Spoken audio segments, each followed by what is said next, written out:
এই জায়গায় পাখিটা হচ্ছে সুমন, সুমন পাখি। না কারণ কারণটা হচ্ছে এরকম যে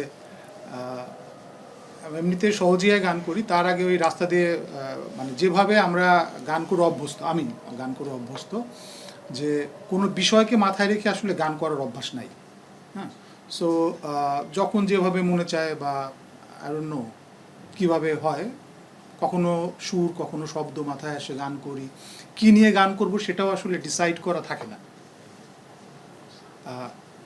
কিন্তু সুমন যখন আমাকে বলল যে এরকম কিছু একটা করা যায় কি না, ওর কেন মাথায় আসছে সেটা ও অলরেডি এক্সপ্লেন করছে, বাট ও যখন বলল আমাকে তখন আমি তো মানে এটা অভ্যস্ত না। সো ওই রুমটার মধ্যে আমি বললাম, সুমন এটা আসলে আমি পারবো কিনা আমি জানি না, বা এই তো আমি কখনো কাজ করি নাই।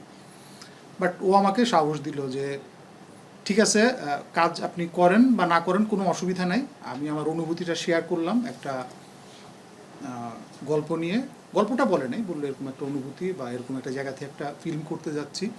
সো আপনার যদি কখনো মনে হয় বা কখনো গুনগুন করতে করতে কিছু একটা তৈরি হয়, সো সেই ক্ষেত্রে আমরা সো এইভাবে আসলে এই রোদ আইলা গা জুড়াইতে এই গানটার জন্ম এরকমই আর কি, বা তৈরি হয় এরকমই। পরে ওর কাছ থেকে শুনে যে সামহাও হয়েছে, কীভাবে হয়েছে ওইটা ঠিক এক্সপ্লেন করতে পারবো না। বাট আর পাখি চলে আসছে